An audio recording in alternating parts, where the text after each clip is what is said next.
In today's video, we're going to talk about the differences between a real estate agent and a real estate broker. So if you find yourself wondering if there's a difference between any of these, then stay tuned.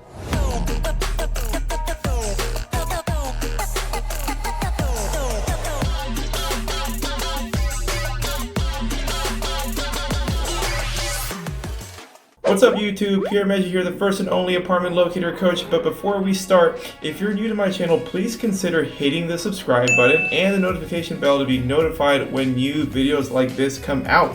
So today we're going to be talking about the difference between a real estate agent and a real estate broker, once and for all, okay? The real estate industry is vigorous, with talented professionals taking ownership over each of its unique niches. You already know my niche, it's apartment locating. That's what my channel is all about. But moving forward, whether or not you decide to work with a broker or an agent, it's important to acknowledge the work done by real estate professionals. Well, real estate professionals go by different names, obviously. There are realtors, agents, broker, associate brokers, buyer's agents, and of course, apartment locators. These titles are used interchangeably, but there are some important differences as well as varying requirements for using particular titles. For most people, there is no distinction between an agent and a broker, right? However, if you work in the real estate industry, you know for a fact that there's a very clear difference. So what is a real estate agent? I've been getting this question a lot, especially from people that are getting into the business, or someone who just got their real estate license previously, or even clients who are pretty confused as to exactly what a real estate agent is, what tasks they perform, what they do, and what they don't do. Let's first talk about the term agent, okay? When you say agent, technically it means the office of brokerage that's representing the buyer or seller, but it usually means a real estate salesperson. A real estate agent is also someone who has a professional license to help people buy, sell, and rent all sorts of real estate. They don't just sit around all day waiting for the phone to ring, okay? Agents know what to look for. A buyer or a renter will probably feel more comfortable looking at homes or an apartment, with a list firmly tucked in their mind, but an agent will be alert for issues that might not cross your mind, such as roofing problems, molds, or even insect issues that will, it'll help you save thousands of dollars down the road, basically. A real estate agent can hand you over current and repeatable data regarding a neighborhood's demographics or crime rates, with respect to fair housing, amenities, schools, and other important factors. If you think about it, it's kind of time-consuming research to do on your own, especially if you don't know where to start. A real estate broker, on the other hand, is someone who has taken education beyond the agent level as required by the state laws, and they have to pass a broker's license exam. So simply put, like in real estate, a broker is a step beyond your average real estate agent, right? They're responsible for compliance, paperwork, lead generations, and training a new agent, right? They also mediate agent disagreements and they guide, the transaction, right? Every real estate transaction must be supervised by a broker, by the way, right? That's known as a designated broker. Brokers can take on two separate levels of responsibility, right? They can help clients buy and sell properties just like a traditional agent. Their responsibilities also include showing homes to potential buyers, negotiating and facilitating transactions. So technically speaking, both agents and brokers can represent clients in the purchase and selling of a property or renting of an apartment. And they can both search for available homes and different listing services. They can show the client's house, right? And they can put together real estate contracts. But what about realtors? I think we've all heard that title being used, right? Well, a realtor is someone who is a member of the National Associations of Realtors, or NAR. It's basically a trade association for real estate professionals. Real estate agents under the trademarked realtor title agree to abide by a strict code of ethics laid out by NAR, or the National Association of Realtors. To be a part of NAR, realtors must meet certain membership requirements. They first need to follow an official code of ethics and standards of practice, right? And secondly, they must take a certain amount of continuing education classes every few years. So these requirements are what separates a realtor from other agents. Being a trademarked realtor also gives you access to your local multiple listing service, which is a really, really critical tool for market and data research on real estate properties, right? It also covers land and commercial properties as well. The MLS is a really, really cool tool as a real estate professional, and you only get access to it is if you're a trademarked realtor and you're part of the organization, you're part of the membership, and you're paying the membership fees to be a trademarked realtor.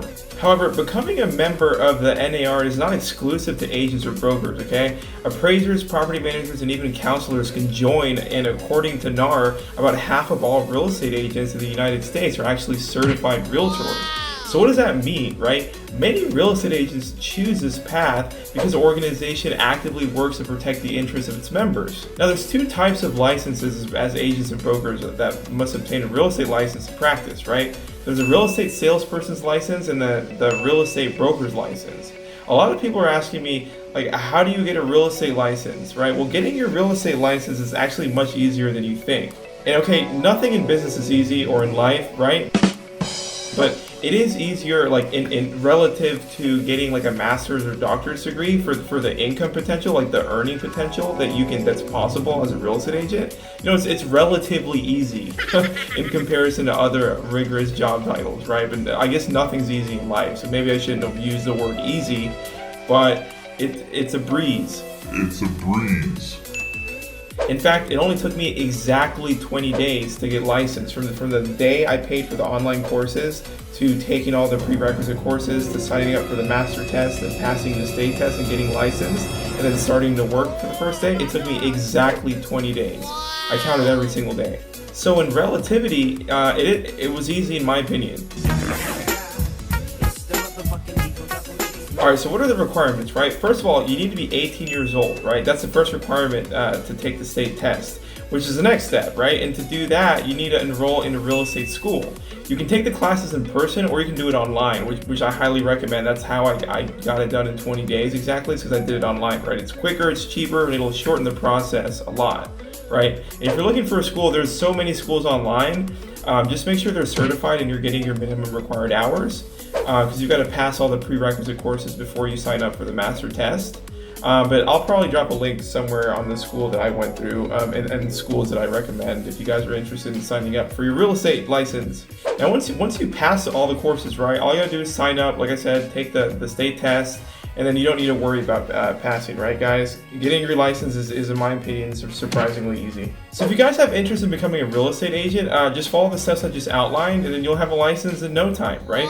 So when you finally get your license, you can go out there and start making a lot of money really, really quick. Here we go. Now let's talk about the benefits of becoming a real estate agent, right? Here comes the money. Sure, there's downsides to being an agent, right? Like your income may vary sporadically and the hours can be inconsistent, but there's more benefits to this. Like, for instance, like with apartment locating, you can make $10,000 to $30,000 a month working completely from home. It's also a great career to start while you're still young, right? But like you'll still need to learn a significant amount as you go along. But the cool thing about real estate is like it's one of those jobs where like you learn a lot on the job. So after a few months of honing your skills, you'll quickly establish yourself in the industry. Right, in apartment locating, it really is an easier niche. That's why I specialize in brokering apartment rentals. Now, if you're a buyer, why should you consider working with a real estate agent professional, right? Let's talk about it in this angle.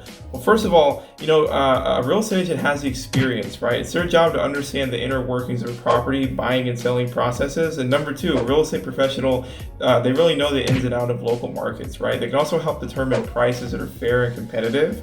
The third reason is that, they have professional connections. So they can get you in touch with other relevant industries in case you need professionals from other businesses. And finally, number four, they will do the negotiations. They have the ability to serve as a buffer between parties involved. Like a real estate agent will negotiate for you. That's such a big deal, because negotiations, especially with large priced items like a freaking house, is a really, really important deal. So that's the value in working with a real estate agent. So to wrap this video up, there's certainly some distinctions between real estate agents, real estate brokers, and realtors. And though they differ in title, like in certain ways, they can all represent buyers and sellers in real estate transactions. And all three of these professionals will maintain high standards when working with clients, right? And your best interest is their top priority. So that hopefully kind of gives you a breakdown of the differences between a real estate agent and a real estate broker. I know that real estate jobs can get a little confusing, but the differences are just minor. I made this video so that way you guys are well informed, especially if this is a career that most interests you. So the next time you hear someone referring to like an agent or a broker or a realtor, you know the differences, right? So I hope this video was really helpful. And if you guys have any other more questions on how to get a real estate agent license, or schools to enroll in, or anything about becoming a real estate agent, just let me know in the comments section below.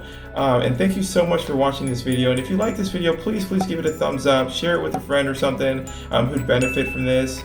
And that's all for now. So thank you so much for watching, and I hope you stay tuned for my next video upload. I'll see you guys on the next one.